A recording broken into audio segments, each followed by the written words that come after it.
Nearly 20 million barrels of oil move through the Strait of Hormuz each day, a passage just 21 miles wide, with Iran on one shore. If it closes, global energy supply shatters. Saudi Arabia built a 750-mile pipeline across the desert for this exact scenario, an overland escape to the Red Sea. But what this backup can and cannot do reveals how trapped the world's oil really is.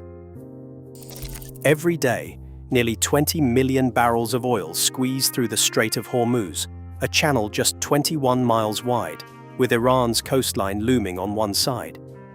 This isn't just a shipping lane, it's the world's energy pressure point. In 2023, Iranian missile drills in the Gulf sent insurance costs soaring and rattled every major market. Brent crude jumped 6% in a single day, with traders glued to satellite feeds and naval alerts. The International Energy Agency's flowcharts show almost 1/5 of global oil moving through this narrow corridor, a fact that keeps risk analysts up at night. Dr. Sara Al-Harbi, a markets analyst, puts it bluntly. When Hormuz is threatened, price volatility isn't just likely, it's automatic. Every cargo at risk triggers a chain reaction from Singapore to Rotterdam.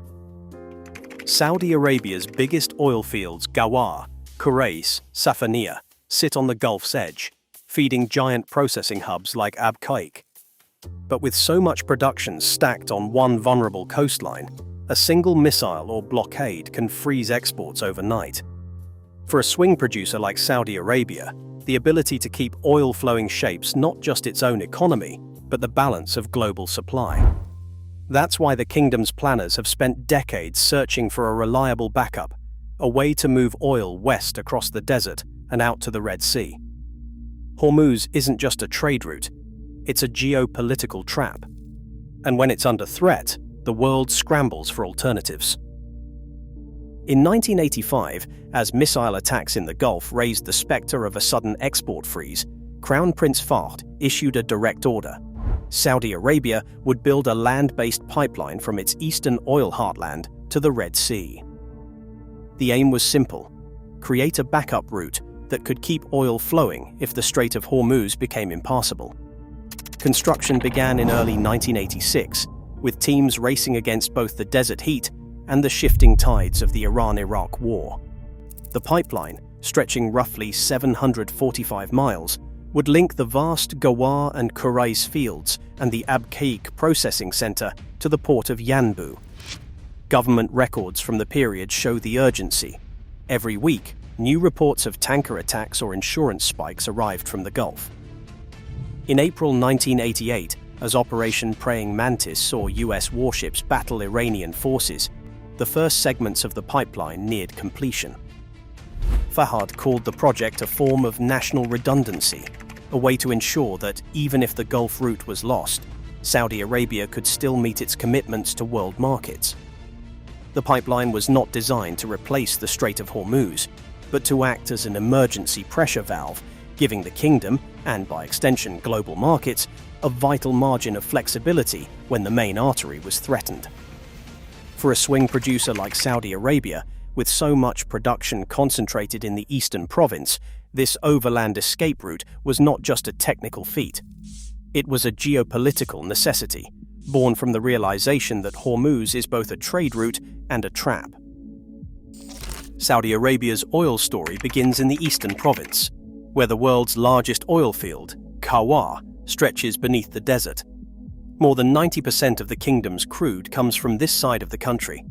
Every barrel is processed through massive hubs like Ab Qaik before it ever sees a tanker. The scale is staggering. Fields like Ghawar and Khurais together pump over 12 million barrels per day, making Saudi Arabia the only oil producer capable of adjusting supply fast enough to calm or rattle global markets. This is why OPEC calls Saudi Arabia its pressure valve, the member that can open the taps or tighten them when the world needs balance. But all this output crowds the Gulf Coast, just miles from a choke point that can be threatened by a single missile or blockade. The East-West pipeline, running 750 miles to Yanbu on the Red Sea, transforms Saudi geography into a strategic advantage. By 1992, after a boardroom vote to upgrade pump stations and storage, the pipeline could push oil west at £1,300 per square inch, crossing the entire peninsula. Engineer Ali Al-Mutairi, who oversaw the upgrade, once described the system as a bridge over the world's tightest bottleneck. This overland route does not replace the Strait of Hormuz. It cannot carry every barrel, but it gives Saudi Arabia the flexibility to keep exports moving when the Gulf route is at risk. In moments of crisis, the pipeline becomes the kingdom's emergency pressure valve, enough to keep oil flowing, prices steadier, and Saudi Arabia's status as OPEC's swing producer secure. In the end, Hormuz is both a trade route and a trap, and the pipeline is the kingdom's answer to that dilemma. When the East-West pipeline is pushed to its limits, the numbers reveal both its power and its boundaries. On paper, the system is designed to move 5 million barrels per day, enough to rank among the world's largest oil arteries. But in a crisis, Saudi engineers have demonstrated that the line can be surged to 7 million barrels daily, even if only for short periods. This surge capacity was put to the test during the 2024 simulation, as reported by Reuters.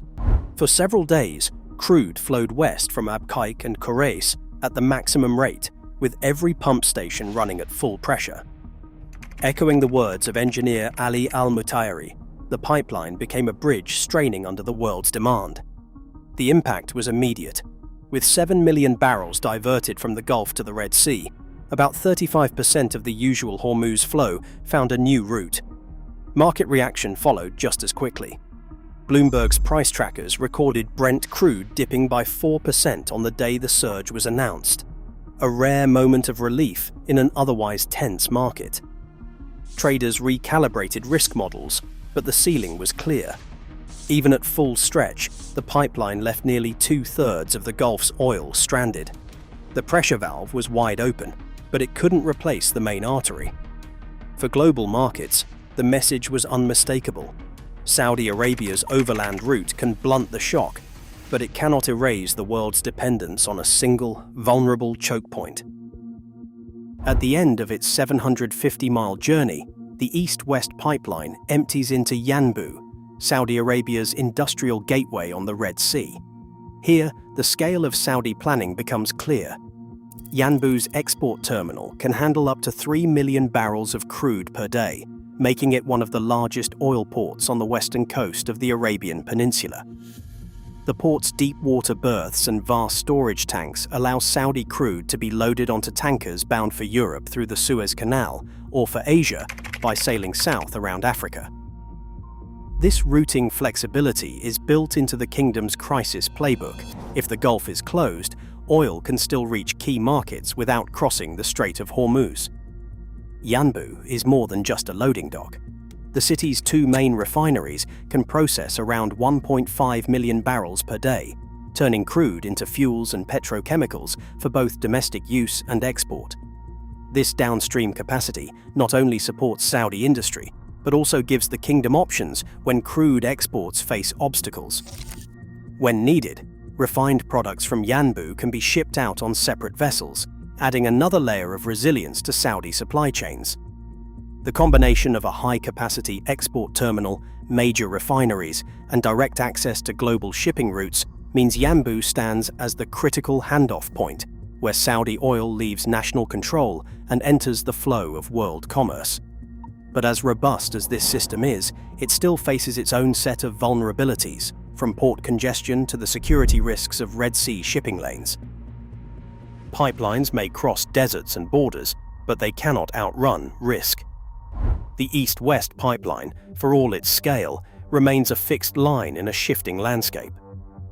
In March 2026, a coordinated drone attack on 4 of the 6 main pump stations triggered a sudden 20% loss in daily throughput. Satellite data confirmed the drop. Nighttime thermal signatures along the western segment faded for nearly 2 days. During that window, the flow fell from 7 million barrels per day to just over 5.5 million. Crude still reached Yanbu, but the world felt the pinch. Even when every pump is running, the pipeline can only move a third of the oil that would normally pass through the Strait of Hormuz. Market analysts warn of a stubborn gap. With Hormuz closed, there's a shortfall of around 13 million barrels per day. No amount of rerouting or surge pumping can fill it. The system's vulnerability is not just physical. Any hit to a pump station, power grid, or the Yanbu terminal sends ripples through global markets. The 2026 attack was a reminder that fixed infrastructure, no matter how well defended, is always a target. Engineer Ali Al-Mutairi once cautioned that a single overland route is still a single point of failure. The pipeline gives Saudi Arabia breathing room and buys time for the world, but it does not erase the underlying dilemma. Hormuz remains both a trade route and a trap. The East-West pipeline is a pressure valve, not a substitute, a line of resilience drawn across a region where threats remain as fluid as the oil itself. Saudi oil still starts in the east, and the pipeline offers only partial relief if Hormuz closes. It's a pressure valve, not a replacement. Proof that even a swing producer can't escape geography. The strait remains both a gateway and a trap. For global energy, that tension never disappears.